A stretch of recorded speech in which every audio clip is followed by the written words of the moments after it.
Dan Illman, Mike Beer, race number 10 at Saratoga on Saturday. Kicks off the 50-cent pick four with graded stakes action. This is the grade 2 Flower Bowl, a mile and 3/8 on the inner turf for fillies and mares.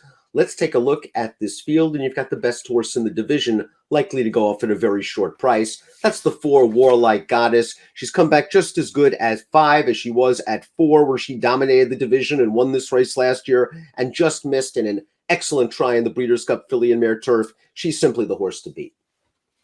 Yeah, 2 to 5 on the morning line.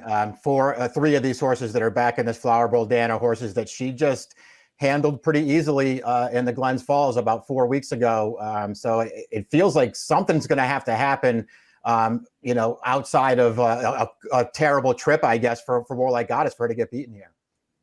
I guess conceivably the pace is a bit of a concern. We'll throw up the Timeform US pace projector. It's a gray bar situation where we're not expecting speed, and Timeform US has the late running Warlike Goddess in last early. Warlike Goddess has shown, though, in her races this year that if the pace is slow, she can be a little bit closer. So the pace doesn't concern me that much. I'm not sure Capital Structure makes the lead. If I had to guess, I'm guessing Virginia Joy. Yeah, that's how I looked at it too. I think Virginia Joy is going to go forward in here. And you're right about Warlike Goddess too, Dan. Yes, earlier on in her career, she was a little bit of a one-run kind of horse. It's not the case anymore, particularly since Joel Rosario took over this year. He keeps her much more involved early, and it just feels like she can't be hampered by dynamics anymore. One of the reasons why Timeform US believes that this pace is going to be slow is that they have Capital Structure on the lead. And Capital Structure in both of her starts this year at 5 has been last at the pace call of all of her races. Let's watch her most recent start. A very good effort and a second level allowance at Saratoga. There was no pace in this race. 52-4, 119-2. She was very, very rank in the early portion, pulling on the rider. She gets to the far outside, and she just comes over the top of everybody, Mike. Capital Structure ran really well in this race and now has to step up in class.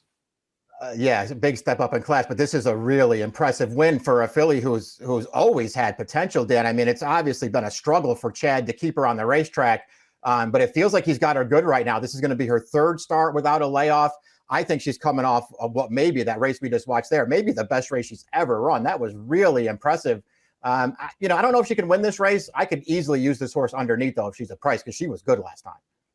She still has upside, and I think more and more distance is good for her. That was her first time stretching out to a mile and 3/8 or mile and a quarter races are all good. Capital Structure has some upside. Flanagan's Cove is the number 2, going out for Shug McGahee, Javier Castellano. This horse was 4th behind Warlike Goddess in the Glens Falls. It was her first time up against graded stakes competition of any kind. She ran fine. She's got to do better. Yeah, she's going to have to find a way to take a pretty significant step forward here. Although, at the end of the day, the Glens Falls wasn't a terrible performance from her. Sitting last, trying a wide run around the turn. She stayed on pretty gamely without threat through the stretch. I like distance for her, Dan. I'm not sure she's good enough to beat this field.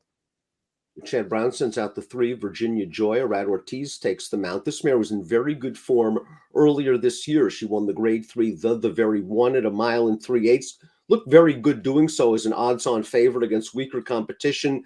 Took advantage of an extremely yielding and boggy turf course and an overmatched field in the Sheepshead Bay to go wire-to-wire 3-back. Again, she ran fine in the Glens Falls last time out. She utilized her tactical speed in that race, but Warlike Goddess steamrolled her. Yeah, just no match for Warlike Goddess in there, and I'm with you. I think her trip overall was a perfectly good one. Did have to wait a little bit for room as they came into the stretch, but she got the room. And she ran in there, just no match for Warlike Goddess. Not a bad performance. Listen, I don't mind either of her last 2 starts, and I don't think, you're going to want to make too big a deal about the distance, but it does feel like a mile and 3/8 is what this filly really wants. So maybe it gives her a little bit of a chance to get a little closer this time. The 4 is the wonderful Warlike Goddess, who won this race last year. And friends, here's her most recent performance in the Glens Falls. She won her seasonal debut at Keeneland. She missed a little time with a setback. You don't win graded stakes races going a mile and a half this easy. Joel Rosario is just merely a passenger, had her in the second flight early, swung to the outside, kept her way off the rail, and she is just ridden out in the manner of a workout. Yeah, it's a really impressive win when you consider that he made the move initially on that final turn to take over, and he just sort of sat there, Rosario, to mid-stretch, letting everybody get a look at her down to the 8th pole, and then when it was time, he just let her move away again. just a really, really impressive performance. And it's hard to see any of those horses that we just watched in that replay, Dan. Hard to see any of those horses beating her as they come back in this race. The number 5 is Costana, and I think she has an opportunity to get into the board at a pretty big number for a very underrated trainer in Cherie DeVoe. Costana was winner 2 starts back at Saratoga, going 1 mile and 3/8 on the inner. Unfortunately, she missed a lot of time. She returned off the layoff. She ran in the Capital Structure race that we saw, and while no much for Capital Structure that day, again, it was her first start in about a year. She was going 1 mile and 3/8. She might have needed that. I think she takes a step forward. Yeah, I think fair to say she might have needed that race. I'm with you. I think she could take a step forward here. Obviously, it's got to be a pretty significant step forward, but she did show potential as a younger horse. And you're right. I mean, at a big price, I think she's the longest shot on the morning line. You could easily try to get this horse in there somewhere. We saw the 6 Temple City Terror run second to Warlike Goddess in the Glens Falls. She was obviously no match. She's been a hard-hitting, consistent mare for a long time now. She is a multiple stakes winner. I just think she's a notch below a horse like Warlike Goddess, but you can expect her to give her usual solid performance.